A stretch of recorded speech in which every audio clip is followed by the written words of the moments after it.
온 세상이 우리를 비웃었다.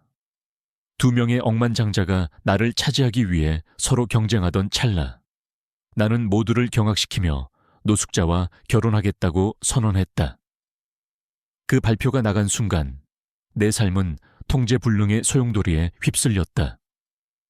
사람들은 나를 미친 여자, 정신 나간 몽상가, 아니면 비밀스러운 복수를 꿈꾸는 요부라고 불렀다.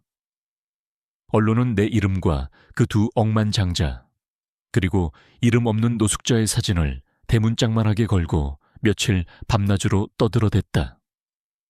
나는 그들의 모든 시선과 목소리가 내 작은 서점의 유리창을 뚫고 들어와 나를 꼼짝 못하게 짓누르는 것만 같았다. 당신은 제정신이 아니에요, 한유정 씨. 나의 유일한 친구이자 단골 손님이었던 미경 씨가 떨리는 목소리로 말했다. 그녀의 얼굴에는 걱정과 실망, 그리고 이해할 수 없다는 표정이 뒤섞여 있었다. 나는 그저 쓴웃음을 지으며 커피를 한 모금 마셨다. 미경 씨의 눈에는 내가 한때 그토록 열망했던 우아하고 성공한 삶을 스스로 내팽개친 어리석은 여자로 보였을 것이다. 하지만 그녀는 몰랐다. 내게는 이미 잃을 것이 아무것도 없다는 것을. 이 모든 소동이 시작된 건 한 달 전이었다. 정확히는 내가 결혼 발표를 하기 일주일 전. 두 명의 거물, 권태준 그룹의 회장 권태준과 지훈 파트너스 대표 이지훈이 동시에 내게 청혼했다는 사실이 세간에 알려지면서부터였다. 그들은 마치 잘 짜인 드라마의 주인공들처럼 경쟁적으로 내게 구애했다. 권태준은 매일 아침 꽃다발과 함께 최고급 리무진을 보내 나를 모시려 했고, 이지훈은 밤마다 내가 좋아하는 희귀한 와인과 함께 조용한 저녁 식사를 제안했다. 나는 그들의 행동에 그저 당황하고 불편함을 느낄 뿐이었다. 그들의 눈에는 내가 그저 또 다른 트로피, 탐나는 전리품 중 하나로 보였다. 한낱 작은 서점 주인이었던 내가 그들의 게임에 끼어들 자격이나 있을까? 사실 나는 그들의 구애가 왜 시작되었는지조차 알지 못했다. 그저 우연히 두 사람의 모임에 초대받아 갔다가 그들의 사소한 다툼이 내게로 향한 경쟁으로 불이 붙었다는 소문만 들었을 뿐이었다. 사람들은 내가 특별한 매력을 가졌거나 숨겨진 비밀이라도 있을 거라고 수군거렸지만 나는 그저 평범한 중년의 여자일 뿐이었다. 나는 한유정이다. 나이는 45살. 한때는 번화가 한복판에 있는 대기업의 평범한 사무직 직원이었다. 하지만 결혼과 함께 도시를 떠나 조용한 교회에 정착했다. 결혼 생활은 길지 않았다. 남편은 5년 전 불의의 사고로 세상을 떠났다. 아이는 없었다. 남편을 잃은 뒤 나는 그의 유산으로 작은 서점을 열었다. 서점의 이름은 종이숲. 책들이 빼곡하게 들어찬 공간은 내게 세상의 소란으로부터 벗어날 수 있는 유일한 안식처였다. 내 하루는 단순했다. 이른 아침 창문을 열어 서점 안으로 신선한 공기를 들이고 따뜻한 커피 한 잔과 함께 책을 읽는 것으로 시작되었다. 손님은 많지 않았다. 가끔 찾아오는 단골 손님들과 나처럼 고요함을 좋아하는 이웃들이 전부였다. 그들과 나누는 몇 마디 대화는 나의 하루를 채우는 전부였다. 오후에는 창가에 앉아 오가는 사람들을 물끄러미 바라보거나 새로 들어온 책들을 정리하며 시간을 보냈다. 저녁이 되면 문을 닫고 혼자 남겨진 공간에서 묵묵히 저녁 식사를 준비했다. 나의 삶은 아무런 굴곡 없이 평화롭게 흘러가는 강물과 같았다. 하지만 그 평화는 거짓이었다. 내 마음속에는 언제나 깊은 공허함이 자리 잡고 있었다. 남편을 잃은 슬픔도 슬픔이었지만 그보다 더 나를 괴롭혔던 건 살아있는 동안 그와 진정으로 연결되어 있었다고 느끼지 못했다는 사실이었다. 우리는 서로를 사랑했다고 믿었지만 그 사랑은 습관과 의무로 덮여 있었다. 그래서 그의 죽음 이후 나는 해방감과 슬픔이라는 양가 감정을 동시에 느꼈다. 그 감정들은 나를 죄책감으로 짓눌렀고 나는 그 무게를 감당하지 못한 채 홀로 고립되어 버렸다. 나는 삶의 목적을 잃고 그저 하루하루를 견뎌내는 존재가 되어 있었다. 살아있다는 감각보다는 존재한다는 사실에 더 가까웠다. 그 공허함은 시간이 흐를수록 더 짙어져 갔다. 나는 사람들을 만나는 것을 피했고 새로운 관계를 맺는 것도 두려워했다. 나의 세상은 서점이라는 작은 공간 안으로 한정되었고 그곳에서 나는 점점 더 고립되었다. 두 억만장자의 구애는 그런 나의 삶에 갑작스럽게 들이닥친 폭풍과도 같았다. 처음에는 그들의 관심이 신기하고 어리둥절했지만 곧 그 모든 것이 나의 공허함을 채워주지 못할 것임을 깨달았다. 그들의 화려함은 나의 고독을 더욱 부각시킬 뿐이었다. 그들은 나를 원했지만 그건 내 안의 깊은 외로움까지 끌어안고 싶어 하는 마음이 아니었다. 그들의 경쟁은 그저 그들의 권력욕을 채우기 위한 수단일 뿐이었다.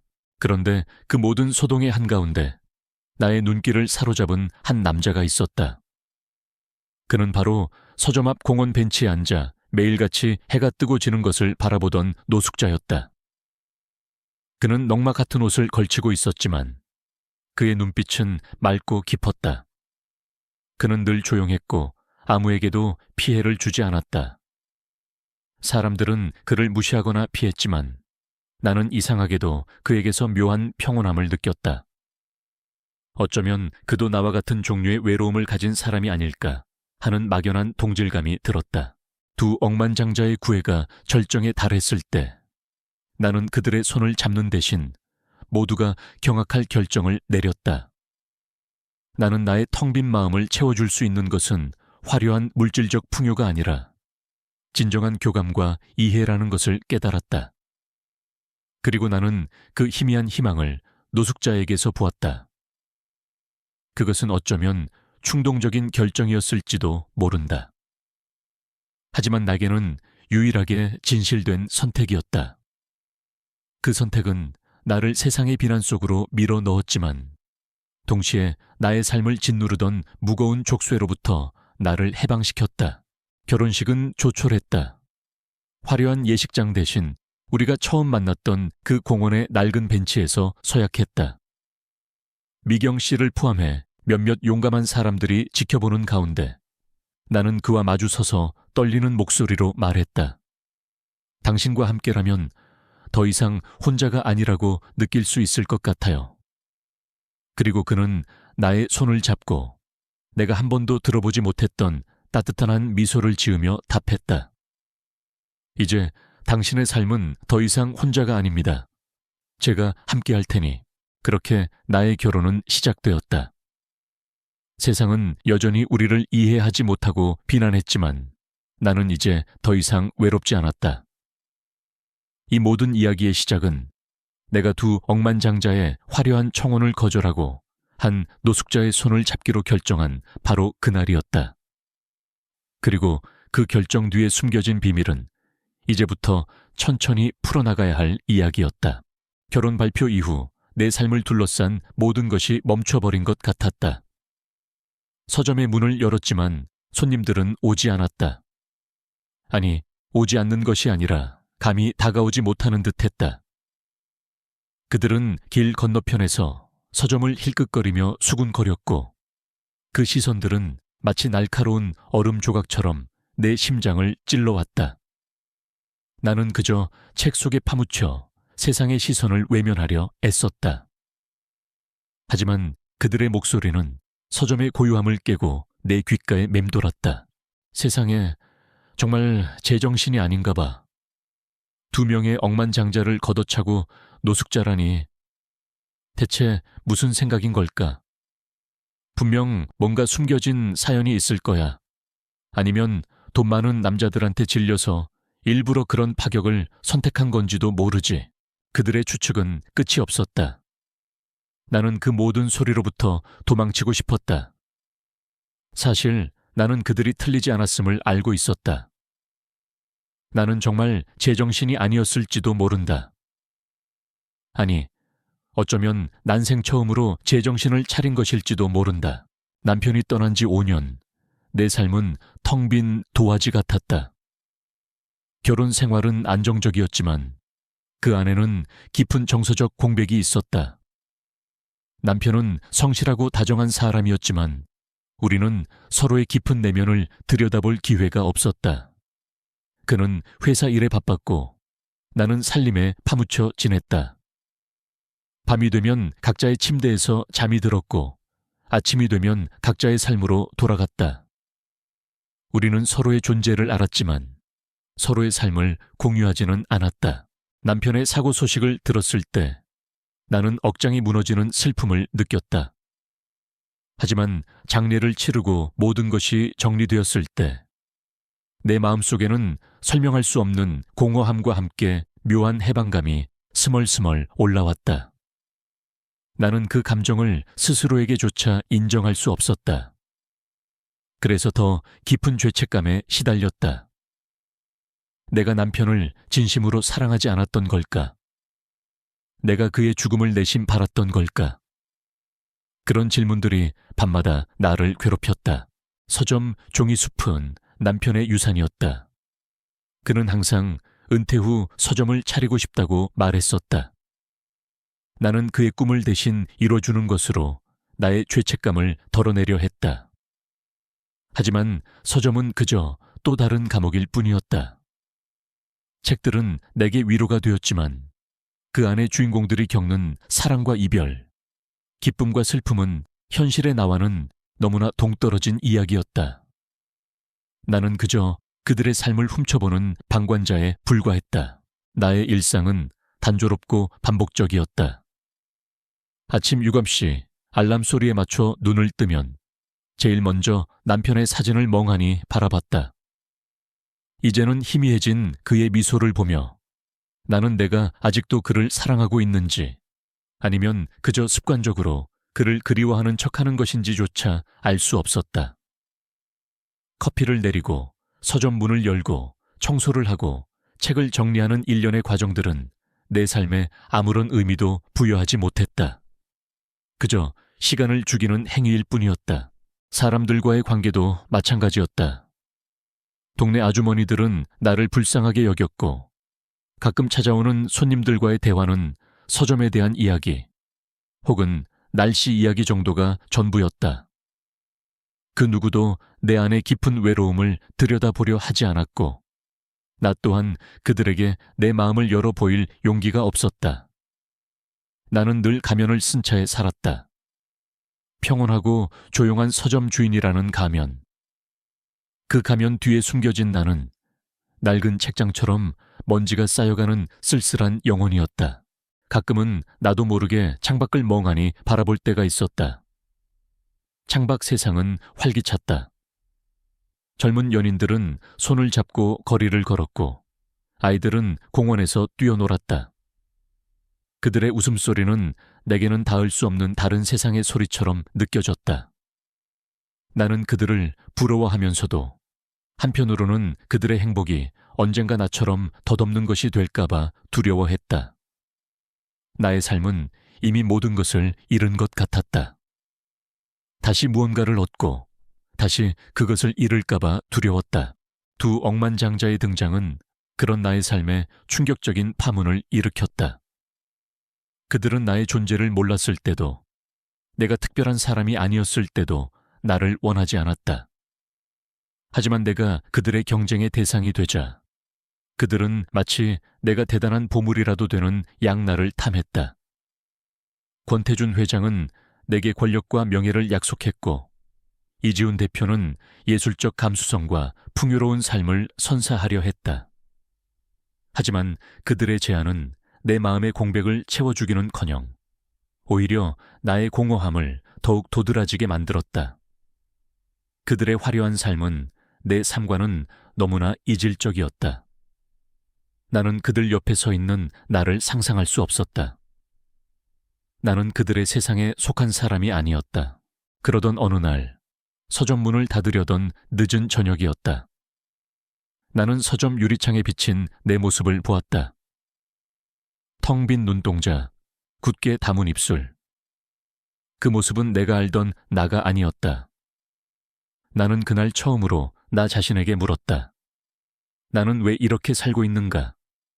그리고 그 답을 찾기 위해 나는 용기를 내기로 결심했다. 나의 삶을 짓누르던 모든 것으로부터 벗어나 진정으로 나 자신을 위한 선택을 하기로. 다음 날 나는 두 억만장자의 전화를 모두 거절했다. 그리고 서점 앞 벤치에 앉아있던 그에게 다가갔다.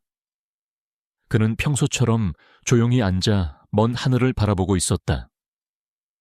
그의 낡은 코트와 헝클어진 머리카락, 그리고 깊게 파인 주름은 그의 고된 삶을 말해주고 있었다. 하지만 그의 눈은 내가 보았던 그 어떤 사람들보다도 더 맑고 깨끗했다. 나는 그의 옆에 조용히 앉았다. 내 목소리는 떨렸다. 그는 고개를 돌려 나를 바라보았다. 그의 눈빛은 놀라움과 함께 궁금증으로 가득 차 있었다. 혹시 괜찮으시다면 저랑 결혼해 주실 수 있으세요? 나는 그 말을 뱉자마자 후회할지도 모른다고 생각했다.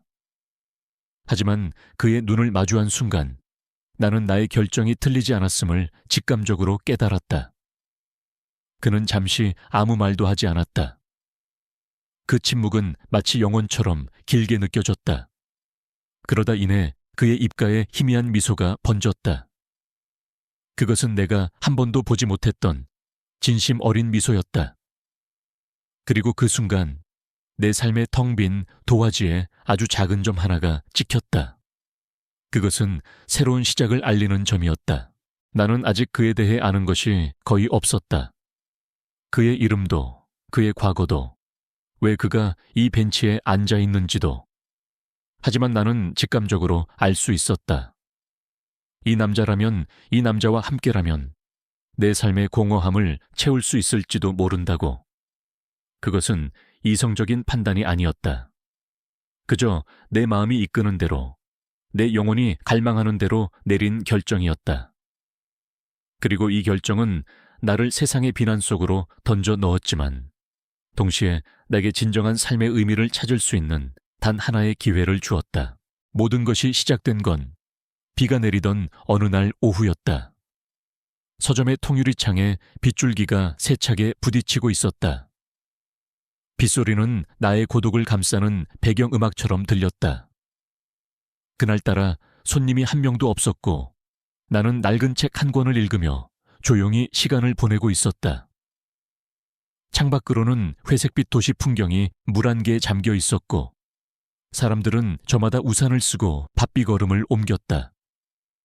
나는 창가에 기대어 그 풍경을 물끄러미 바라보다가 문득 공원 벤치에 앉아있는 한 남자를 발견했다. 그는 우산도 없이 비를 맞고 있었다. 낡고해진 코트가 빗물에 젖어 몸에 착 달라붙어 있었지만 그는 꼼짝도 하지 않았다. 마치 비를 맞는 것이 당연하다는 듯, 아니, 어쩌면 비를 맞으며 무언가를 기다리고 있는 사람처럼 보였다. 그 모습에 나는 왠지 모를 연민을 느꼈다. 그에게서 나 자신의 그림자를 보았기 때문일까? 세상의 소란으로부터 스스로를 격리시키고 그저 묵묵히 모든 것을 견뎌내는 모습.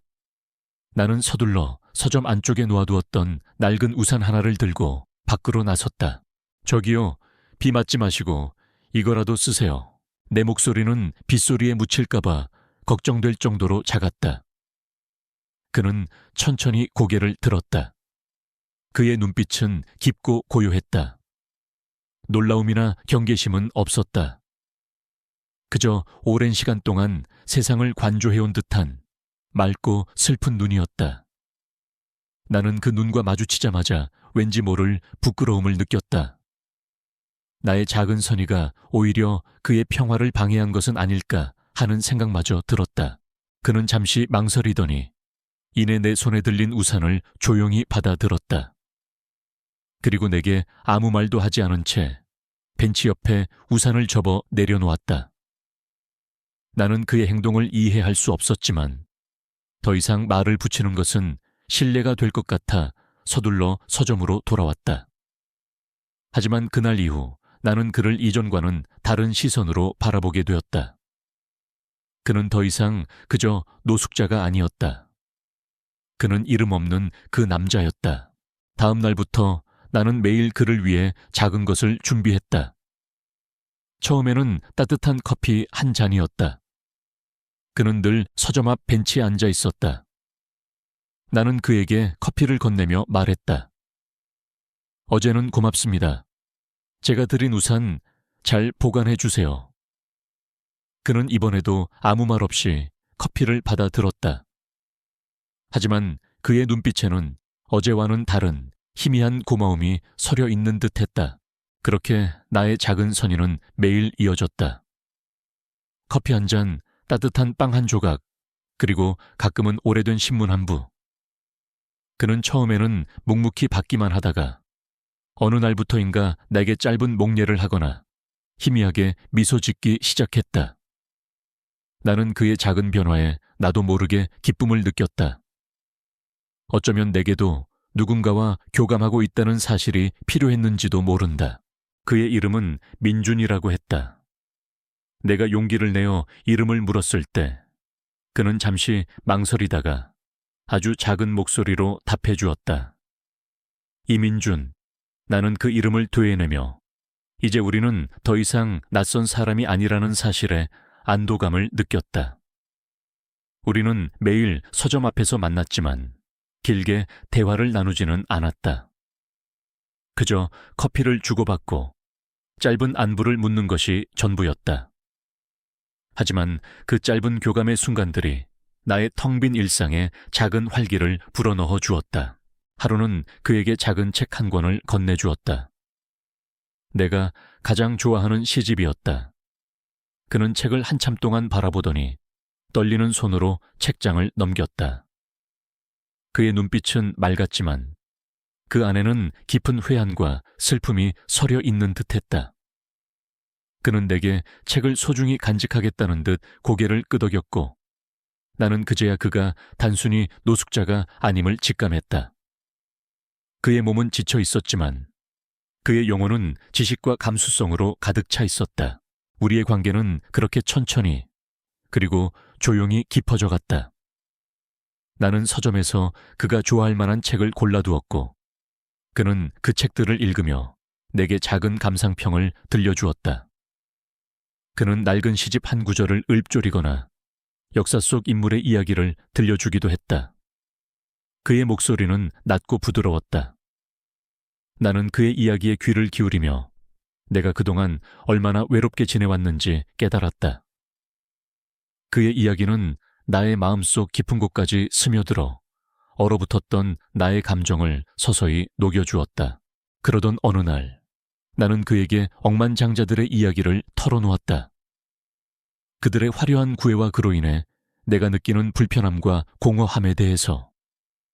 나는 그가 나의 이야기를 어떻게 받아들일지 조금은 걱정했지만 그는 그저 묵묵히 내 이야기를 들어주었다.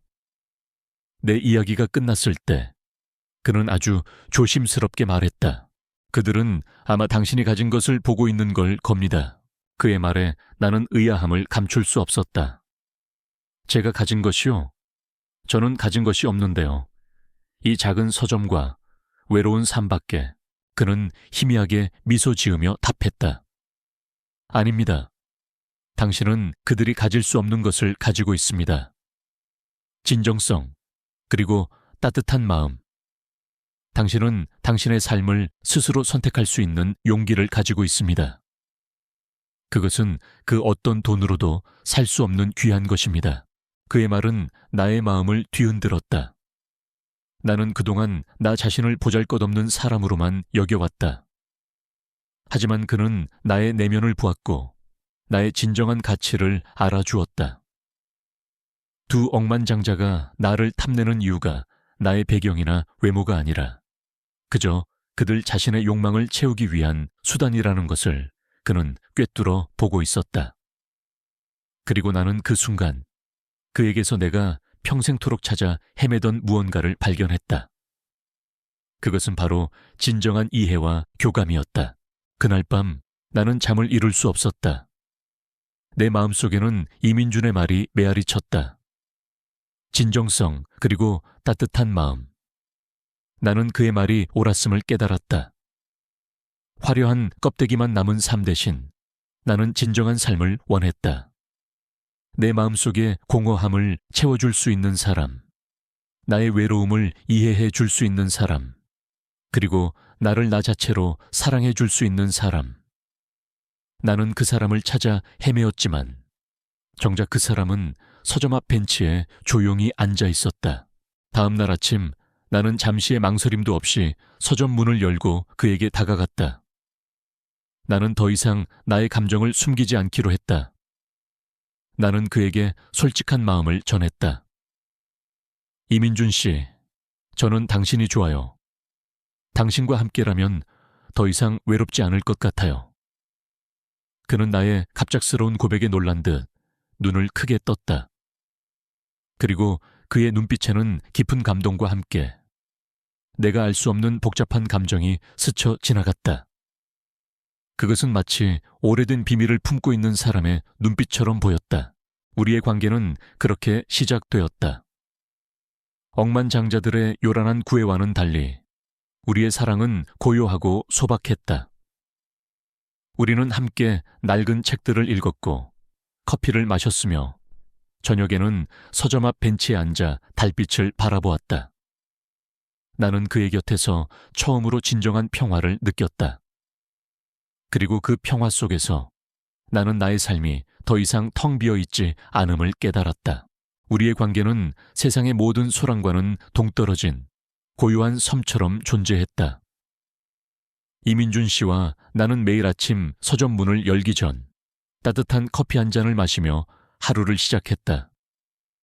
그는 더 이상 벤치에 앉아 있지 않았다. 그는 서점 안으로 들어와 내가 책을 정리하는 동안 묵묵히 자신의 책을 읽거나 창밖을 바라보며 사색에 잠겼다. 그의 존재는 나의 서점을 이전보다 훨씬 더 아늑하고 풍요로운 공간으로 만들었다.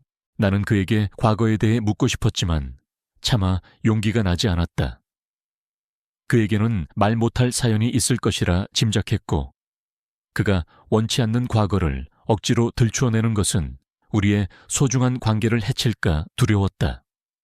그래서 나는 그저 묵묵히 그의 현재를 받아들이고 우리의 미래를 함께 꿈꾸었다. 우리는 서로에게 서로의 존재 자체로 위안이 되었다. 하루는 서점의 낡은 천장에서 물이 새는 일이 있었다. 혼자서는 감당하기 힘든 일이었다. 이민준 씨는 말없이 팔을 걷어붙이고 나서서 낡은 사다리를 타고 천장으로 올라갔다. 그는 능숙하게 누수 지점을 찾아내고 서점 안의 모든 연장을 동원해 뚝딱뚝딱 문제를 해결해 나갔다. 그의 손놀림은 노숙자의 손이라고는 믿기지 않을 만큼 섬세하고 숙련되어 있었다. 나는 그의 능숙한 모습에서 그가 한때 평범하지 않은 삶을 살았음을 다시 한번 직감했다. 어디서 이런 기술을 배우셨어요? 내가 묻자 그는 잠시 망설이다가 희미하게 웃으며 대답했다. 젊었을 때 이것저것 많이 해봤습니다. 세상은 넓고 할 일은 많았죠. 그는 더 이상 자신의 과거를 이야기하지 않았지만 그의 눈빛은 말로 다 하지 못한 수많은 이야기들을 담고 있는 듯했다. 나는 그가 어떤 삶을 살아왔든 상관없었다. 중요한 것은 그가 지금 나의 곁에 있다는 사실이었다. 우리의 대화는 점점 깊어졌다. 그는 더 이상 시집이나 소설에 대한 감상평만 말하지 않았다. 그는 인문학, 과학, 심지어는 고대 철학에 이르기까지 폭넓은 지식을 가지고 있었다. 나는 그의 지식의 깊이에 매번 놀라곤 했다. 그의 이야기는 나의 지적 갈증을 채워주었고 나는 그와의 대화를 통해 내가 얼마나 편협한 세상에 갇혀 살았는지 깨달았다. 그는 나의 세상을 넓혀주었고 나의 영혼을 깨우쳐 주었다. 세상에는 우리가 알지 못하는 수많은 진실들이 존재합니다. 우리가 눈으로 보는 것이 전부가 아닐 수도 있죠. 어느 날 그가 말했다. 나는 그의 말에 깊은 공감을 느꼈다. 나 역시 두 억만장자의 화려한 겉모습만 보고 그들의 제안을 거절한 것이 아니었다. 나는 그들의 내면에 감춰진 공허함을 보았다. 그리고 나는 이민준 씨의 낡은 겉옷 속에 숨겨진 따뜻하고 깊은 영혼을 보았다. 우리는 함께 요리를 하고 서점 주변을 산책하며 소소한 행복을 나눴다. 그는 내가 좋아하는 꽃들을 서점 화분에 심어주었고, 나는 그가 좋아하는 커피를 정성스럽게 내려주었다. 그의 손에서 피어나는 꽃들은 서점 안을 화사하게 밝혔고, 나의 커피는 그의 마음을 따뜻하게 데워주었다. 우리의 사랑은 거창하거나 화려하지 않았다. 그저 소박하고 조용했지만 그 안에는 우리가 그토록 찾아 헤매던 진정한 평화와 행복이 담겨 있었다. 그러던 어느 날 서점의 전화기가 울렸다. 발신자는 권태준 회장이었다. 나는 전화를 받을지 망설였다. 하지만 그는 끈질기게 전화를 걸었고 나는 결국 전화를 받았다. 한유정 씨, 당신이 왜 그런 선택을 했는지 이해할 수 없습니다. 노숙자와의 결혼이라니. 지금이라도 늦지 않았습니다. 저와 함께라면 당신은 이 모든 비난으로부터 벗어날 수 있습니다. 제가 당신에게 모든 것을 줄 수 있습니다. 권태준 회장의 목소리는 단호했지만 그 안에는 조급함과 함께 내가 알 수 없는 불안감이 섞여 있었다. 그는 나를 걱정하는 것처럼 말했지만 그의 진짜 속내는 다른 곳에 있는 듯했다. 나는 전화를 끊으려 했다. 그때 이민준 씨가 내 손을 잡았다. 그의 눈빛은 흔들림 없이 나를 바라보았다. 그의 손길에서 나는 알 수 없는 힘과 용기를 얻었다. 권 회장님, 감사합니다. 하지만 저는 이제 혼자가 아닙니다. 제가 선택한 길이고 제가 사랑하는 사람입니다. 더 이상 저를 흔들지 말아주세요. 나는 단호하게 말했다. 나의 목소리는 전화를 받기 전과는 완전히 달랐다. 나의 말을 들은 권 회장은 잠시 침묵하더니 이내 씁쓸한 목소리로 말했다. 당신이 그렇게까지 나오는 이유를 모르겠습니다. 하지만 알게 될 겁니다. 당신이 얼마나 큰 실수를 하고 있는지. 그의 말은 단순한 경고가 아니었다. 그것은 마치 오래된 비밀을 암시하는 듯한 의미심장한 말이었다. 나는 그의 말에 왠지 모를 불안감을 느꼈다.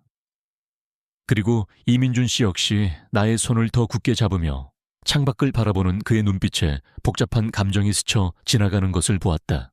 이어서 이지훈 대표에게서도 전화가 걸려왔다. 그는 권 회장과는 달리 차분하고 부드러운 목소리로 나를 설득하려 했다. 유정 씨, 저는 권 회장처럼 당신에게 모든 것을 주겠다고 약속하지 않겠습니다. 하지만 당신이 노숙자와의 결혼을 후회하지 않도록 제가 당신의 삶을 지켜드리겠습니다. 당신이 원하는 것이 무엇이든 제가 도와드리겠습니다. 그 사람을 버리세요. 그리고 저에게 오세요. 그의 목소리는 달콤했지만 그 안에는 거부할 수 없는 오만함이 숨겨져 있었다. 나는 그의 제안을 단호하게 거절했다. 나는 그들이 나를 사랑해서 경쟁하는 것이 아님을 분명히 알고 있었다. 그들의 경쟁은 나라는 존재를 둘러싼 그들만의 게임이었고 나는 더 이상 그 게임의 말이 되고 싶지 않았다. 전화를 끊은 후 나는 이민준 씨에게 물었다. 그들이 왜 이렇게까지 저에게 집착하는 걸까요? 저는 정말 아무것도 가진 것이 없는 평범한 사람인데요. 이민준 씨는 나의 손을 놓지 않은 채 깊은 한숨을 내쉬었다. 당신은 평범하지 않습니다. 당신은 그들이 잃어버린 것을 가지고 있으니까요. 그리고 그들은 당신이 가진 것을 빼앗기 위해, 아니, 되찾기 위해 애쓰고 있는 겁니다. 그의 말은 수수께끼 같았지만 나는 그의 말 속에 우리 모두의 운명을 결정지을 중요한 비밀이 숨겨져 있음을 직감했다. 그리고 나는 그 비밀의 열쇠가 바로 이민준 씨에게 있음을 예감했다. 우리의 사랑은 이제 단순한 개인적인 감정을 넘어 두 억만장자와의 복잡한 과거와 얽힌 운명의 실타래가 되어가고 있었다. 나의 사랑은 세상의 모든 비난을 뛰어넘을 만큼 단단해지고 있었다. 우리는 더 이상 서점이라는 작은 세상에 갇혀 지내지 않았다. 이민준 씨는 내가 두려워하는 모든 것들을 함께 직면해 주었다. 그는 나의 손을 잡고 동네 시장에 가서 함께 장을 보았고 사람들의 수군거림을 애써 외면하는 내게 말했다. 그들의 시선이 두려울 필요 없습니다. 우리는 그 누구에게도 피해를 주지 않았습니다. 당신의 삶은 당신의 것입니다. 그의 목소리는 조용했지만 그 안에는 흔들림 없는 확신이 담겨 있었다. 나는 그의 확신에 힘입어 점차 세상의 시선을 신경 쓰지 않게 되었다. 나는 이민준 씨와 함께하는 매 순간이 소중했고 그와의 관계가 세상의 어떤 화려함보다도 더 값진 것이라는 것을 깨달았다. 어느 날 오후 서점에 한 남자가 찾아왔다. 그는 짙은 선글라스를 쓰고 있었지만 나는 그가 권태준 회장의 비서라는 것을 한눈에 알아볼 수 있었다. 그는 내게 다가와 조용히 명함 한 장을 건네주었다. 권 회장님께서 한유정 씨께 전해달라고 하셨습니다. 지금이라도 늦지 않았으니 회장님께 연락 주시면 모든 것을 예전처럼 되돌려 놓겠다고 하셨습니다. 그의 말투는 정중했지만 그 안에 숨겨진 협박의 뉘앙스를 나는 감지할 수 있었다. 나는 명함을 받아들었지만 곧바로 서점 쓰레기통에 버렸다. 그때 이민준 씨가 내 옆으로 다가와 남자의 뒤통수에 대고 나지막이 말했다. 돌아가서 전해주십시오. 그녀의 결정은 변하지 않을 거라고. 이민준 씨의 목소리는 평소와 달리 차갑고 단호했다. 비서는 잠시 멈칫하더니 이내 씁쓸한 표정으로 고개를 숙이고 서점을 나섰다. 나는 이민준 씨의 새로운 모습에 놀라움을 금치 못했다. 그의 눈빛은 더 이상 고요하지 않았다. 그 안에는 분노와 함께 내가 알 수 없는 깊은 슬픔이 서려 있었다. 나는 이민준 씨에게 물었다. 당신 혹시 권태준 회장과 아는 사이인가요? 그는 나의 질문에 잠시 침묵하더니 이내 깊은 한숨을 내쉬었다. 언젠가 당신에게 모든 것을 이야기할 때가 올 겁니다. 하지만 지금은 아직. 그의 말은 나의 궁금증을 더욱 증폭시켰다. 나는 그가 숨기고 있는 비밀이 무엇인지 알고 싶었지만 그의 표정에서 더 이상 캐묻는 것은 그에게 상처를 주는 일이라는 것을 직감했다.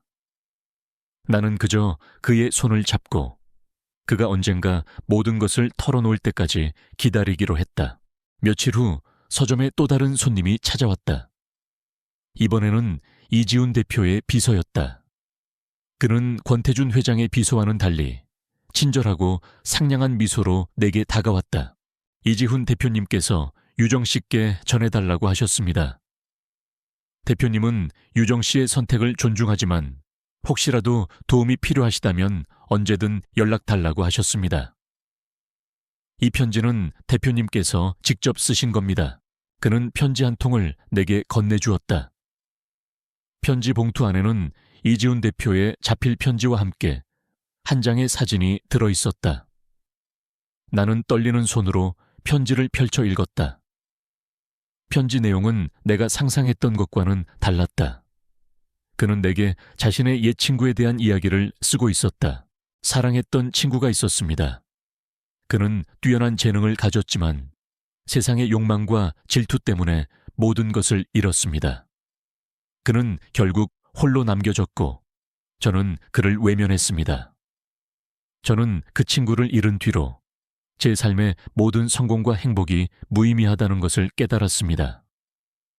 그래서 저는 유정 씨를 보았을 때 다시는 그런 실수를 되풀이하고 싶지 않았습니다. 나는 그의 편지 내용에 충격을 받았다. 그리고 편지 봉투 안에 들어있던 사진을 꺼내 보았다. 사진 속에는 젊은 시절의 이지훈 대표와 권태준 회장, 그리고 그들의 옆에 해맑게 웃고 있는 한 남자가 서 있었다. 그 남자는 바로 이민준 씨였다. 나는 심장이 멎는 것 같았다. 사진 속의 그는 노숙자의 모습과는 완전히 달랐다.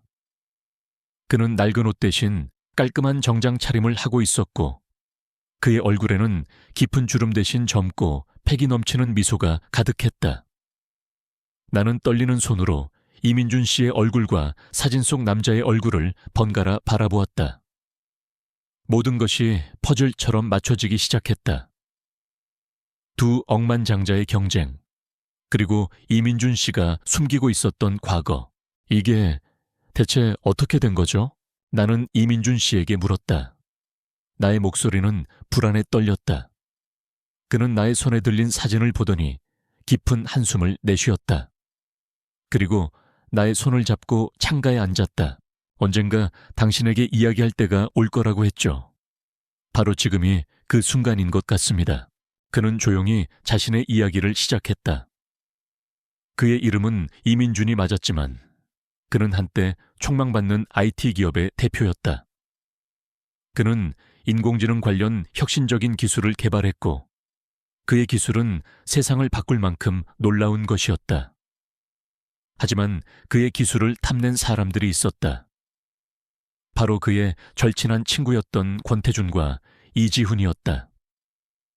그들은 이민준 씨의 기술을 가로채기 위해 그를 음해했고 결국 그는 회사와 모든 재산을 잃고 세상으로부터 버림받게 되었다. 그들은 나를 죽은 사람처럼 만들었습니다. 나의 존재를 지웠고 나의 기술을 그들의 이름으로 발표했습니다. 나는 그들의 추적을 피해 세상의 가장 낮은 곳으로 숨어들 수밖에 없었습니다. 그렇게 10년이라는 세월이 흘렀습니다. 나에게는 더 이상 이름도 존재도 없었습니다. 그저 벤치에 앉아 해가 뜨고 지는 것을 바라보는 노숙자일 뿐이었습니다. 나는 그의 이야기에 억장이 무너지는 것 같았다. 나는 그가 겪었을 고통과 외로움을 상상할 수 없었다. 나는 그를 끌어안고 그의 어깨에 얼굴을 묻고 흐느꼈다. 그러면 왜 다시 나타나신 거예요? 그리고 왜 그들은 다시 당신을 찾으려고 하는 거죠? 나는 울음을 멈추고 물었다. 그는 나의 눈을 바라보며 말했다. 제가 개발했던 기술에는 아주 중요한 보안 시스템이 있었습니다. 저 외에는 아무도 그 시스템을 해제할 수 없죠. 그들은 10년 동안 그 기술을 상용화하려 애썼지만 결국 실패했습니다. 그리고 이제 그들은 내가 아직 살아있음을 알게 된 겁니다. 저를 찾아야만 그들의 기술을 완성시킬 수 있으니까요. 그럼 제가 그 미끼였나요? 나의 질문에 그는 고개를 저었다. 아닙니다. 당신은 나의 구원이었습니다. 그들은 당신을 통해 나를 찾으려고 했던 것이 아닙니다. 오히려 내가 당신을 통해 세상으로 다시 나오기를 바랐던 겁니다. 당신의 순수함과 따뜻함이 나를 다시 살게 할 것이라는 것을 그들은 알고 있었습니다. 그의 말은 충격적이었다. 두 억만장자의 구애는 단순히 나를 얻기 위한 경쟁이 아니었다. 그것은 나를 통해 이민준 씨를 세상으로 다시 불러들이려는 그들만의 복잡한 계획이었던 것이다. 그들은 나를 미끼로 삼았지만 그 미끼는 이민준 씨에게는 구원이 되었다. 나는 이민준 씨의 손을 잡고 나의 눈을 바라보았다. 그의 눈빛은 더 이상 슬프지 않았다. 그 안에는 내가 사랑하는 그 깊고 고요한 평화가 다시 자리 잡고 있었다. 그리고 나는 직감적으로 알 수 있었다. 이제 우리가 함께 이 모든 것을 직면해야 할 때가 왔다는 것을. 이민준 씨의 충격적인 고백은 나의 세상을 산산조각 내버렸다. 나는 그가 어떤 고통을 겪었을지 상상조차 할 수 없었다. 그의 이야기는 단순한 과거사가 아니었다. 그것은 여전히 현재 진행형인 아픔이었고 내가 그동안 보았던 그의 평화로운 눈빛 뒤에 숨겨진 깊은 상처였다. 나는 그가 얼마나 오랜 시간 동안 혼자 싸워왔는지, 얼마나 많은 것을 포기하며 살아왔는지 깨달았다. 나는 이민준 씨의 손을 꼭 잡고 나의 눈을 바라보았다. 왜 저에게 말씀하지 않으셨어요? 제가 아무것도 모르고 당신의 곁에 있을 때 당신은 얼마나 외로우셨을까요? 그는 희미하게 웃으며 나의 머리를 쓰다듬었다. 당신에게는 아무런 죄도 없습니다. 당신의 따뜻함이 나를 다시 살게 했어요. 당신을 만난 이후 나는 처음으로 다시 살고 싶다는 생각을 했습니다. 당신은 내게는 그 어떤 복수보다도 더 값진 존재였습니다. 그의 말은 나의 마음을 저리게 만들었다. 나는 그를 끌어안고 그의 어깨에 얼굴을 묻은 채 한참을 흐느꼈다. 나의 눈물은 그동안 그가 겪었던 모든 아픔과 외로움을 씻어내고 싶다는 간절한 바람이었다. 이민준 씨는 이제 더 이상 자신의 과거를 숨기지 않았다. 그는 내게 자신의 옛 친구였던 권태준과 이지훈에 대해, 그리고 그들의 음모에 대해 자세히 이야기해 주었다. 권태준은 항상 권력욕이 강했습니다. 그는 모든 것을 소유하고 싶어 했죠. 반면 이지훈은 예술적 감수성이 뛰어났지만 내면에 깊은 열등감이 있었습니다. 나의 기술은 그들의 욕망을 자극했고 결국 그들은 나를 배신했습니다. 그들은 내가 없는 세상을 만들었고 나를 세상에서 지워버렸습니다. 그의 목소리는 담담했지만 나는 그 목소리에서 10년이 넘는 세월 동안 쌓여온 깊은 한과 분노를 느낄 수 있었다. 나는 그의 이야기를 들으며 두 억만장자의 구애가 얼마나 오만하고 비열한 행동이었는지 깨달았다. 그들은 나를 사랑해서 다가온 것이 아니었다. 그들은 그들의 죄책감과 욕망을 채우기 위해 나를 이용하려 했던 것이다. 나는 이민준 씨에게 물었다. 그럼 이제 어떻게 하실 거예요? 그냥 이렇게 계속 숨어 지내실 건가요? 그는 고개를 저으며 말했다. 아니요. 당신을 만나고 나는 더 이상 숨어 지내지 않기로 결심했습니다. 나는 나의 삶을 되찾고 싶습니다. 그리고 내가 잃어버린 모든 것을 되찾을 겁니다. 그의 눈빛은 흔들림 없었고 그의 목소리에는 단호한 의지가 담겨 있었다. 나는 그의 결정에 전적으로 동의했다. 나는 그와 함께 이 모든 것을 직면하고 그가 잃어버린 모든 것을 되찾는 것을 돕고 싶었다. 우리는 먼저 이지훈 대표를 만났다. 이민준 씨는 이지훈에게 연락을 했고 이지훈은 우리가 보낸 메시지에 당황한 듯 했지만 이내 만남을 수락했다. 우리는 조용한 카페에서 만났다. 이지훈은 여전히 세련된 정장 차림을 하고 있었지만 그의 눈빛은 불안과 초조함으로 가득 차 있었다. 그는 이민준 씨를 보자마자 자리에서 일어나 그를 껴안으려 했다. 민준아, 네가 살아있을 줄은 정말 몰랐다. 미안하다. 정말 미안해. 이지훈은 떨리는 목소리로 사과했지만 이민준 씨는 그의 포옹을 거부했다. 미안하다는 말로는 부족합니다. 당신이 나에게 저지른 죄는 단순한 미안함으로 용서받을 수 있는 것이 아닙니다. 이민준 씨의 차가운 목소리에 이지훈은 무릎을 꿇었다. 그의 눈에는 눈물이 가득했다. 나도 그때는 어쩔 수 없었어. 권태준의 협박이 너무나 무서웠다. 나는 네 기술을 탐냈지만 그 기술을 상용화시키고 싶었을 뿐 네가 이렇게 될 줄은 정말 몰랐어. 나는 그 모든 세월 동안 너를 잊은 적이 없어. 이지훈은 자신의 죄책감과 불안을 쏟아냈지만 이민준 씨는 그의 말을 믿지 않는 듯했다. 나는 그들 사이에 깊은 골을 보았다. 그것은 단순한 오해나 불신이 아니었다. 그것은 배신과 절망으로 켜켜이 쌓인 깊은 상처였다. 당신이 진심으로 미안하다면 이제라도 모든 것을 바로잡아야 합니다. 이민준 씨는 단호하게 말했다. 나의 기술은 당신들의 것이 아닙니다. 그리고 나의 모든 재산과 명예도 돌려받아야 합니다. 당신이 내게 진정으로 미안하다면 나의 복수를 도와주십시오. 권태준을 무너뜨리는 것을 도와주십시오. 이민준 씨의 제안에 이지훈은 놀란 듯 눈을 크게 떴다. 그의 눈빛은 갈등과 망설임으로 가득했다.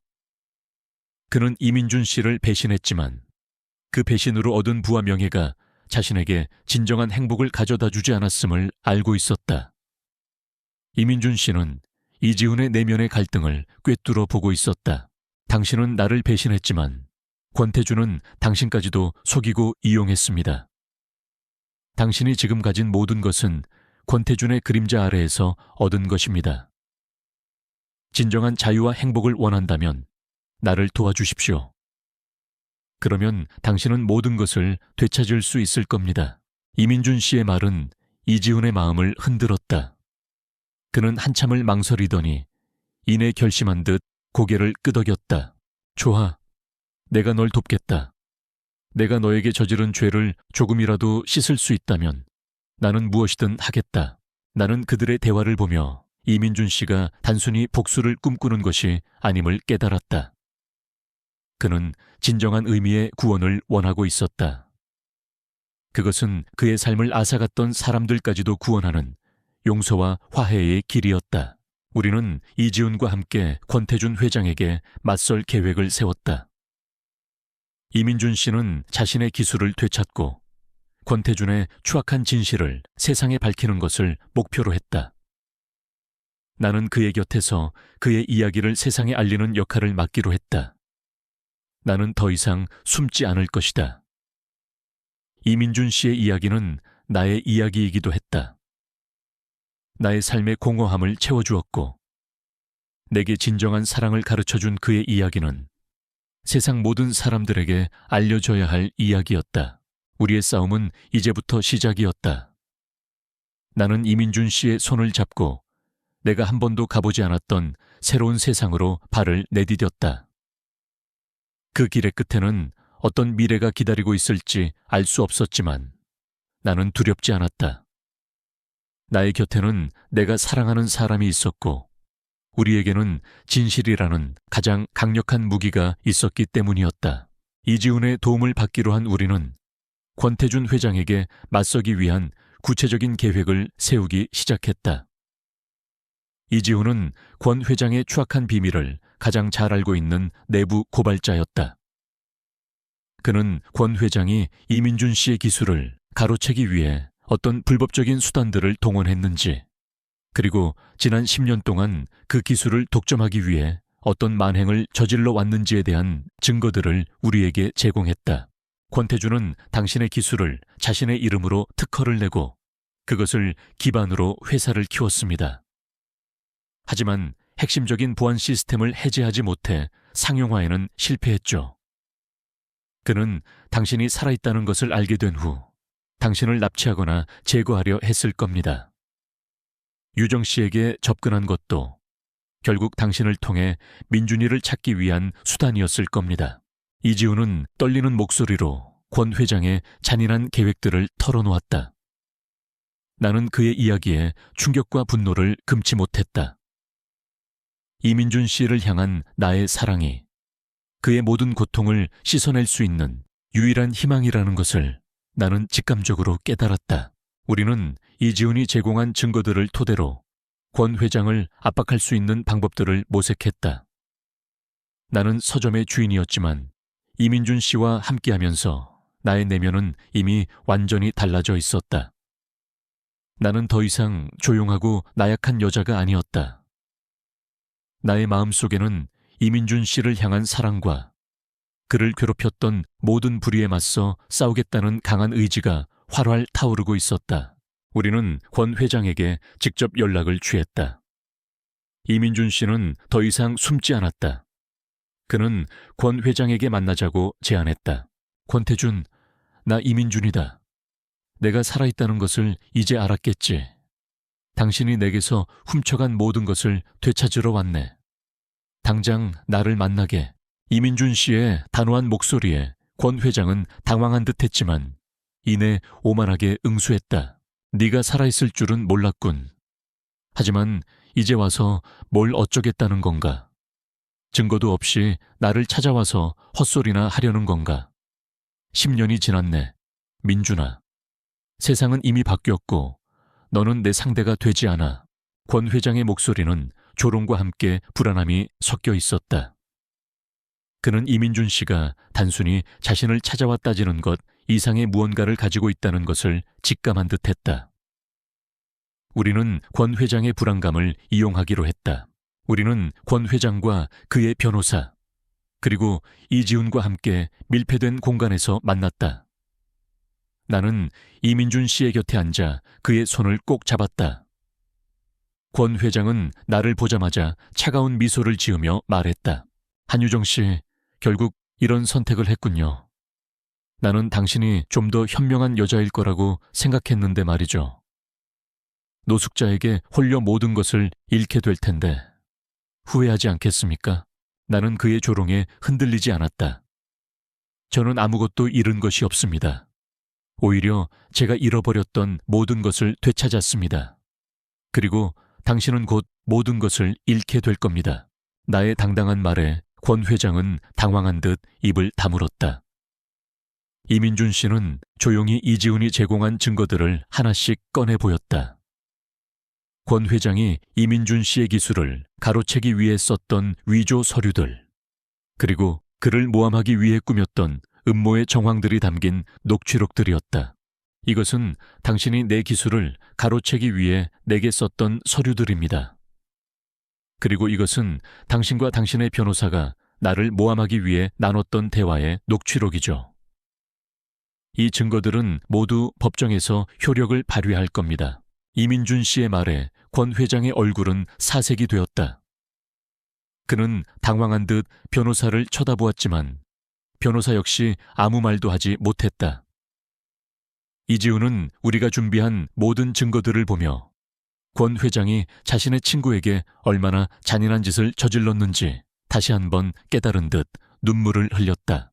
권 회장은 이 모든 증거들에도 불구하고 끝까지 자신의 죄를 인정하지 않으려 했다. 그는 자리에서 일어나 소리를 질렀다. 이건 모두 조작된 거야. 내가 10년 동안 공들여 키운 회사를 내깟 노숙자에게 넘길 수는 없어. 너희들이 원하는 게 뭐야? 돈이야? 얼마든지 줄 수 있으니 이 모든 것을 없었던 일로 해. 그는 마지막 발악을 하는 것처럼 보였다. 나는 그런 그의 모습에 연민보다는 혐오감을 느꼈다. 그는 돈과 권력에 눈이 멀어 인간으로서의 존엄성까지 잃어버린 괴물이었다. 이민준 씨는 권 회장의 제안을 단호하게 거절했다. 나는 당신이 주는 돈은 필요 없습니다. 나는 나의 명예와 나의 삶을 되찾고 싶을 뿐입니다. 그리고 당신이 저지른 죄에 대한 대가를 치러야 합니다. 우리는 권 회장과의 협상에 실패했다. 아니, 정확히는 협상을 원하지 않았다. 우리는 권 회장을 법의 심판대에 세우고 그의 모든 죄를 세상에 밝히는 것을 목표로 했다. 이지훈은 우리에게 자신이 가진 모든 증거들을 제공하겠다고 약속했고 우리는 변호사를 통해 정식으로 소송을 제기하기로 했다. 소송 준비 과정은 길고 험난했다. 권 회장은 우리를 방해하기 위해 온갖 수단과 방법을 동원했다. 그는 언론을 이용해 이민준 씨를 정신병자로 몰아갔고 이지훈을 배신자로 매도했다. 나는 그들의 비열한 공격에 힘겨워했지만 이민준 씨의 곁에서 나의 사랑을 지키겠다는 의지는 흔들리지 않았다. 유정 씨, 힘들면 언제든 포기해도 괜찮습니다. 당신은 이 모든 싸움에 휘말릴 필요가 없습니다. 이민준 씨는 나의 손을 잡고 말했다. 나는 고개를 저었다. 아니요, 이민준 씨. 이제 이 싸움은 당신만의 싸움이 아닙니다. 나의 싸움이기도 합니다. 당신은 나의 삶을 구원해 주었고, 이제는 제가 당신의 삶을 구원해 줄 차례입니다. 우리는 함께 이 모든 것을 이겨낼 겁니다. 나의 말에 이민준 씨는 깊은 감동을 받은 듯 나의 손을 더 굳게 잡았다. 그의 눈빛에는 내가 처음 보았던 그 깊고 고요한 평화가 다시 자리 잡고 있었다. 나는 그 평화 속에서 우리의 사랑이 세상의 어떤 어려움도 이겨낼 수 있을 만큼 강하다는 것을 깨달았다. 우리는 서로에게 서로의 전부였고 서로에게 서로의 구원이었다. 이 모든 시련이 우리를 더 단단하게 만들고 있었다. 권 회장과의 만남 이후 이민준 씨와 나는 곧바로 법무법인을 찾아갔다. 이지훈은 자신이 가진 모든 증거들을 변호사에게 넘겨주었고 우리는 권 회장을 상대로 민형사상 소송을 제기했다. 언론은 다시 한번 우리를 주목했다. 하지만 이번에는 이전과는 달랐다. 두 억만장자의 구애를 거절하고 노숙자와 결혼한 기행적인 여자의 이야기가 아니라 권력과 야욕에 희생된 한 천재 과학자의 비극적인 사연으로 보도되기 시작했다. 나는 이민준 씨의 곁에서 그의 이야기를 대변했다. 나의 목소리는 전 세계로 퍼져나갔다. 나는 인터뷰에서 말했다. 이민준 씨는 제가 만난 가장 진실된 사람입니다. 그의 낡은 겉옷 아래에는 그 어떤 부와 명예로도 살 수 없는 숭고한 영혼이 숨겨져 있습니다. 저는 그가 노숙자였기 때문에 사랑한 것이 아닙니다. 저는 그가 이민준이었기 때문에 사랑했습니다. 그리고 지금 저는 이민준 씨가 잃어버린 모든 것을 되찾는 것을 돕고 싶습니다. 그것이 제가 그에게 해줄 수 있는 유일한 사랑의 표현입니다. 나의 진심 어린 호소는 대중의 마음을 움직였다. 사람들은 더 이상 우리를 비웃지 않았다. 그들은 이민준 씨의 비극적인 사연에 공감했고 권 회장의 추악한 진실에 분노했다. 권 회장은 언론의 문매를 맞았고 그의 회사는 주가가 폭락하며 위기에 처했다. 이지훈 역시 대중의 비난을 피할 수 없었지만 그는 자신의 죄를 인정하고 이민준 씨에게 진심으로 사과했다.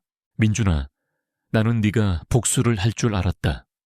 하지만 너는 나를 용서하고 나를 다시 세상 밖으로 끌어내 주었어. 정말 고맙다. 내가 너에게 저지른 죄를 평생토록 갚으며 살겠다. 이지훈은 이민준 씨 앞에서 무릎을 꿇고 눈물을 흘렸다. 이민준 씨는 그런 이지훈을 조용히 일으켜 세웠다. 이지훈, 당신은 나에게 큰 상처를 주었지만 당신 역시 피해자입니다. 권태준의 그림자 아래에서 당신은 진정한 행복을 찾지 못했으니까요. 이제라도 당신의 삶을 되찾으십시오. 당신이 가진 예술적 재능을 세상에 다시 펼치십시오. 이민준 씨의 용서에 이지훈은 깊은 감동을 받았다. 그는 이민준 씨와 나의 든든한 조력자가 되어 주었다. 하지만 권 회장은 끝까지 자신의 죄를 인정하지 않았다. 그는 최고의 변호사들을 고용했고 모든 증거들을 조작하려 애썼다. 그는 이민준 씨와 이지훈을 상대로 명예훼손 소송을 제기했고 나의 서점을 폐쇄시키려 압력을 행사했다. 우리의 싸움은 길고 험난한 법정 공방으로 이어졌다. 나는 이민준 씨의 곁에서 그의 힘이 되어 주었다. 나는 매일 아침 그를 위해 따뜻한 커피를 내렸고 저녁에는 그가 좋아하는 책을 읽어주었다. 나는 그의 지친 어깨를 안마해 주었고 그의 불안한 마음을 위로해 주었다. 나의 작은 사랑은 그에게 힘과 용기를 주었다. 그는 나의 헌신에 깊은 감동을 받았다. 유정 씨, 당신은 나에게는 신이 보내준 선물과 같습니다. 당신이 없었다면 나는 아직도 그 벤치에 앉아 해가 지는 것을 바라보고 있었을 겁니다. 그는 나의 손을 잡고 말했다. 나는 그의 말에 눈물을 흘렸다. 내가 그를 구원했다고 생각했지만 사실은 그가 나를 구원해 주었다는 것을 나는 깨달았다. 그를 만나지 않았더라면 나는 아직도 텅 빈 서점 안에서 외롭게 살고 있었을 것이다. 그는 나의 삶에 의미를 부여해 주었고 내게 진정한 사랑을 가르쳐 주었다. 법정 공방은 6개월 동안 이어졌다. 권 회장은 모든 것을 조작하려 애썼지만 이지훈이 제공한 결정적인 증거들과 이민준 씨의 뛰어난 논리, 그리고 나의 진심 어린 증언은 그를 궁지에 몰아넣었다. 결국 마지막 법정 변론에서 이민준 씨는 자신이 개발했던 인공지능 기술의 핵심 보안 시스템을 법정에서 직접 시연하며 권 회장이 모든 것을 조작했다는 것을 증명했다. 이 기술은 저 외에는 아무도 해제할 수 없습니다. 이 보안 시스템을 해제할 수 있는 유일한 열쇠는 저의 생체 데이터와 연결되어 있기 때문입니다. 권 회장님, 당신이 제 기술을 훔쳐갔지만 당신은 이 열쇠를 훔쳐갈 수 없었습니다. 당신은 영원히 저의 기술을 가질 수 없을 겁니다. 이민준 씨의 마지막 증언은 법정 안을 충격과 감동으로 가득 채웠다. 권 회장은 더 이상 변명할 수 없었다. 그는 자신의 죄를 인정하고 법의 심판을 받게 되었다. 이민준 씨는 모든 것을 되찾았다. 그의 명예는 회복되었고 그의 기술은 다시 그의 손으로 돌아왔다. 그의 옛 회사 역시 그의 소유가 되었다. 그는 이제 억만장자보다 더 위대한 존재, 세상의 모든 사람들에게 존경받는 천재 과학자가 되었다. 나는 그의 성공에 진심으로 기뻐했다. 하지만 나는 그의 곁에서 떠나지 않았다. 나는 여전히 나의 서점을 지키고 있었고 그는 매일 아침 서점으로 나를 찾아와 커피를 마셨다. 그는 이제 화려한 옷을 입고 있었지만 그의 눈빛은 내가 처음 만났을 때와 똑같이 깊고 고요했다. 그는 내게 말했다. 유정 씨, 이제 내가 당신의 삶을 책임질 차례입니다. 당신이 원하는 모든 것을 해드리겠습니다. 당신은 이제 더 이상 이 작은 서점에서 일할 필요가 없습니다. 나는 그의 말에 미소 지었다. 이민준 씨, 저는 당신이 저에게 아무것도 해주지 않아도 괜찮습니다. 저는 이 서점이 좋아요. 그리고 당신은 저에게 이미 모든 것을 주었습니다. 당신의 사랑, 당신의 진심, 그리고 당신의 따뜻한 마음. 나는 이민준 씨의 손을 잡았다. 우리의 손은 이제 더 이상 외롭지 않았다. 우리의 손은 서로의 온기로 가득 차 있었다. 나는 그와의 사랑을 통해 내가 얼마나 소중한 존재인지 깨달았다. 그리고 내가 그에게 주었던 작은 사랑이 그의 삶을 완전히 변화시켰다는 것을 깨달았다. 권 회장과의 법정 공방은 우리 삶의 한 페이지를 장식했지만 승리의 기쁨은 오래가지 않았다. 법정의 승리는 이민준 씨에게 명예와 재산을 되찾아 주었지만 그의 마음속 깊은 상처까지 완전히 치유하지는 못했다. 그는 겉으로는 평온해 보였지만 나는 가끔씩 그의 눈빛에서 10년이라는 세월 동안 쌓여온 깊은 외로움과 고통의 흔적을 발견하곤 했다. 나는 이민준 씨의 마음을 어루만져 주고 싶었다. 법정의 승리가 그의 삶을 되돌려 주었지만 그의 마음을 되돌려 놓지는 못했다는 것을 나는 알았다. 나는 그에게 화려한 파티나 값비싼 선물이 필요하지 않다는 것을 알고 있었다. 그에게 필요한 것은 그의 아픔을 진심으로 이해하고 감싸줄 수 있는 따뜻한 마음이었다. 우리는 권 회장의 모든 죄가 세상에 밝혀진 후 그의 모든 재산을 돌려받았다. 이민준 씨는 이제 명실상부한 억만장자가 되었다. 언론은 그를 억만장자 노숙자라고 부르며 그의 극적인 인생 역전을 보도했다. 사람들은 우리를 부러워했고 우리의 사랑을 영화 같은 이야기라고 칭송했다. 하지만 나는 그들의 시선에 흔들리지 않았다. 나의 관심은 오직 이민준 씨의 행복에 있었다. 어느 날 저녁, 우리는 서점 벤치에 앉아 있었다. 내가 처음 그를 만났던 바로 그곳이었다. 그는 여전히 낡은 옷을 입고 있었고 나는 그의 어깨에 기대어 앉았다. 민준 씨, 이제 모든 것을 되찾았어요. 하고 싶은 일이 있으세요? 어디든 가고 싶은 곳이 있으면 말해주세요. 제가 함께 해드릴게요. 나의 말에 그는 고개를 저었다. 나는 이미 모든 것을 되찾았어요, 유정 씨. 당신과 함께라면 나는 더 이상 아무것도 바라지 않습니다. 당신의 곁이 내가 가장 머물고 싶은 곳입니다. 그의 말은 나의 마음을 따뜻하게 했다. 나는 그를 끌어안았다. 나는 그의 품에서 그가 얼마나 오랜 시간 동안 외로움에 시달렸는지 느낄 수 있었다. 그의 삶은 화려한 성공으로 가득 찼지만 그 안에는 깊은 상처와 고독이 자리 잡고 있었다. 나는 그가 진정으로 원했던 것은 돈과 명예가 아니라 그의 아픔을 이해하고 함께 해줄 수 있는 한 사람이었음을 깨달았다. 이민준 씨는 자신이 되찾은 회사를 이지훈에게 맡겼다. 이지훈은 자신의 잘못을 뉘우치고 이민준 씨에게 진심으로 봉사하며 회사를 정상 궤도에 올려놓았다. 이민준 씨는 다시 사회로 돌아와 사람들의 존경을 받는 천재 과학자가 되었지만 그는 여전히 자신의 삶의 중심을 내게 두었다. 그는 매일 아침 나의 서점에 찾아왔고 나는 그의 지친 마음을 위로해 주었다. 하지만 나의 마음 한편에는 불안감이 자리 잡고 있었다. 나는 이민준 씨의 아픔을 완전히 치유해 줄 수 있을까? 나는 그의 깊은 상처까지 모두 끌어안을 수 있을까? 나는 그가 다시는 외롭지 않도록 그의 곁을 평생토록 지켜줄 수 있을까? 나는 이민준 씨에게 제안했다. 민준 씨, 우리 이 서점 문 닫고 여행을 떠나는 건 어떨까요? 우리가 처음 만났던 곳, 우리가 함께 했던 모든 곳을 다시 찾아가 보는 거예요. 그리고 아무도 없는 곳에서 우리만의 시간을 가져요.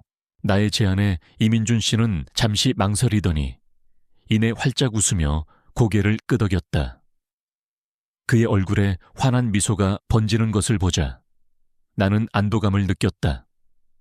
그의 마음속에 아직도 희망이 남아있다는 것을 나는 알 수 있었다. 우리는 서점 문을 닫고 작은 배낭 하나씩을 짊어지고 여행을 떠났다. 우리의 목적지는 정해져 있지 않았다. 우리는 그저 발길이 닿는 대로, 마음이 이끄는 대로 길을 나섰다. 우리는 함께 산을 올랐고 바다를 바라보았다. 우리는 낯선 도시의 골목을 거닐었고 조용한 시골 마을의 오래된 민박집에서 밤을 보냈다. 여행을 하는 동안 이민준 씨는 점점 더 밝아졌다. 그는 더 이상 과거의 아픔에 갇혀 있지 않았다. 그는 내게 자신의 옛 추억들을 이야기해 주었고 나는 그의 이야기를 들으며 그가 얼마나 순수하고 따뜻한 영혼을 가진 사람이었는지 다시 한번 깨달았다. 그의 상처는 조금씩 아물어갔고 그의 마음은 조금씩 평화를 되찾아갔다. 어느 날 밤 우리는 작은 시골 마을의 민박집에서 함께 잠이 들었다. 밤하늘에는 수많은 별들이 쏟아져 내리고 있었다. 이민준 씨는 나의 손을 잡고 조용히 말했다. 유정 씨, 당신을 만나기 전에 나는 마치 이 세상의 모든 빛을 잃어버린 사람 같았습니다. 나의 삶은 어둠과 절망으로 가득 차 있었죠. 하지만 당신을 만난 이후 나의 삶에는 다시 빛이 들어오기 시작했습니다. 당신은 나의 별이었습니다. 그의 고백에 나는 눈물을 흘렸다. 나는 그의 품에 안겨 말했다. 민준 씨, 당신은 저의 별이었어요. 당신을 만나지 않았더라면 저는 아직도 텅 빈 서점 안에서 외롭게 살고 있었을 거예요. 당신은 저에게 삶의 의미를 가르쳐 주었고 저에게 진정한 사랑을 가르쳐 주었어요. 우리는 서로에게 서로의 구원이었다. 나는 그를 통해 진정한 사랑의 의미를 깨달았고 그는 나를 통해 잃어버렸던 삶의 희망을 되찾았다. 우리의 사랑은 세상의 어떤 난관도 이겨낼 수 있을 만큼 강했고 우리의 마음은 서로의 온기로 가득 차 있었다. 여행을 마치고 돌아온 우리는 서점의 문을 다시 열었다. 서점은 여전히 작고 낡았지만 그 안에는 우리가 함께 만든 새로운 이야기들이 가득 차 있었다. 우리는 더 이상 외롭지 않았다. 우리는 함께였고 우리의 사랑은 세상의 모든 비난과 편견을 넘어 진정한 행복을 찾아내고 있었다. 우리의 삶은 이제 막 새로운 시작을 알리고 있었다.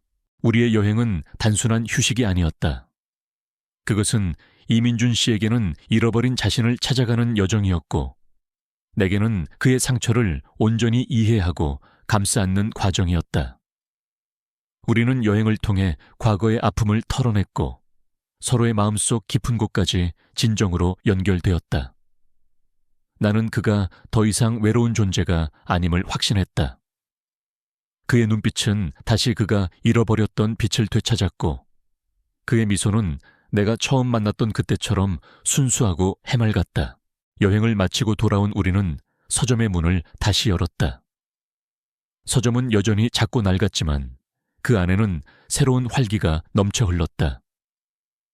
이민준 씨는 더 이상 노숙자나 숨어 지내는 천재 과학자가 아니었다. 그는 나의 든든한 반려자이자 세상에 그의 기술을 다시 펼쳐 보일 위대한 인물이었다. 하지만 그는 여전히 매일 아침 서점으로 나를 찾아왔고 나는 그의 지친 마음을 위로해 주었다. 어느 날 오후 이지훈 대표가 서점으로 찾아왔다. 그의 손에는 작은 상자 하나가 들려 있었다. 그는 이민준 씨와 나를 보며 진심으로 미소 지었다. 민준아, 유정 씨, 두 사람을 보니 정말 마음이 놓인다. 나는 그동안 내가 가진 모든 것을 잃었다고 생각했다. 하지만 이제 보니 나는 가장 소중한 것을 되찾았더구나. 진정한 우정과 진실된 사랑을 말이야. 이지훈은 이민준 씨에게 상자를 건넸다. 상자 안에는 낡은 시계 하나가 들어있었다. 그것은 젊은 시절 이민준 씨가 이지훈에게 선물했던 시계였다. 나는 이 시계를 잃어버렸다고 생각했다. 하지만 내내 가지고 있었어. 나는 너를 잊은 적이 없었던 거야. 이제야 알겠다. 그때 나는 너를 질투했고 나의 욕망을 위해 너를 희생시켰지만 내 마음속에는 항상 너에 대한 미안함과 그리움이 남아있었다는 것을 말이야. 이지훈은 눈물을 흘리며 말했다. 이민준 씨는 그의 어깨를 감싸 안았다. 두 남자는 그렇게 10년이라는 세월 동안 쌓여온 오해와 아픔을 털어냈다. 나는 그들의 모습을 보며 진정한 용서와 화해가 얼마나 아름다운 것인지 깨달았다. 이민준 씨는 자신이 되찾은 회사에 새로운 이름을 붙였다. 종이숲, 나의 서점 이름이었다. 그는 나의 사랑이 그의 삶을 구원했다는 것을 세상에 알리고 싶어 했다. 그는 나의 서점을 모티브로 한 새로운 인공지능 기술을 개발했고 그 기술은 세상을 더욱 따뜻하고 인간적인 곳으로 만들었다. 그는 더 이상 돈과 명예를 쫓지 않았다. 그는 오직 인간의 삶을 풍요롭게 하는 기술을 개발하는 것에만 몰두했다. 나는 이민준 씨의 곁에서 그의 꿈을 응원했다. 나는 여전히 서점을 운영했지만 나의 삶은 이전과는 완전히 달라졌다. 나는 더 이상 외롭지 않았고 나의 삶에는 의미가 가득했다. 이민준 씨는 매일 저녁 서점으로 나를 데리러 왔고 우리는 함께 집으로 돌아가 저녁 식사를 준비했다. 우리의 삶은 평화롭고 따뜻하고 행복했다. 나는 가끔씩 그에게 물었다. 민준 씨, 이제 모든 것을 되찾았는데 가끔씩은 화려한 예전 삶이 그립지 않으세요? 그는 나의 질문에 환하게 웃으며 대답했다. 나는 예전의 화려한 삶을 잃어버린 것이 아닙니다. 나는 예전의 화려한 삶에 갇혀있던 나 자신을 잃어버렸었죠. 하지만 당신을 만나고 나는 진정으로 자유로운 삶을 되찾았습니다. 나는 지금 이 순간이 가장 행복합니다. 그의 말은 나의 마음을 울렸다. 나는 그가 진정한 행복을 찾았다는 것을 알았다. 우리의 사랑은 세상의 어떤 물질적인 풍요보다도 더 값진 것이었다. 우리의 사랑은 서로의 영혼을 구원해 주었고 우리의 삶을 다시 태어나게 해 주었다. 어느덧 시간이 흘러 나는 백발이 성성한 할머니가 되었다. 이민준 씨 역시 나의 곁에서 나의 손을 잡고 백발이 되었다. 우리의 서점은 이제 동네의 명소가 되었다. 사람들은 우리의 사랑 이야기를 들으며 진정한 사랑의 의미를 깨달았다.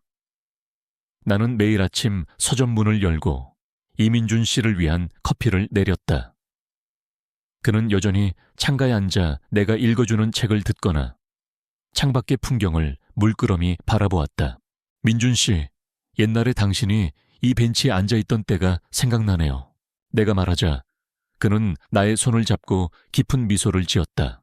그때 나는 이 세상에서 가장 불행한 사람이었지만 당신이 나에게 건네준 커피 한 잔은 내게는 세상의 모든 희망을 담고 있었습니다. 당신은 나의 구원자였습니다. 나는 그의 말에 눈물을 흘렸다. 나는 그의 어깨에 기대어 앉았다. 우리의 삶은 이제 더 이상 텅 빈 도화지가 아니었다. 우리의 삶은 사랑과 행복, 그리고 평화로 가득 찬 아름다운 이야기였다. 나는 그와 함께 이 아름다운 이야기를 영원히 쓰고 싶었다. 우리의 사랑은 그렇게 세상의 모든 편견과 비난을 넘어 영원히 계속될 것이다.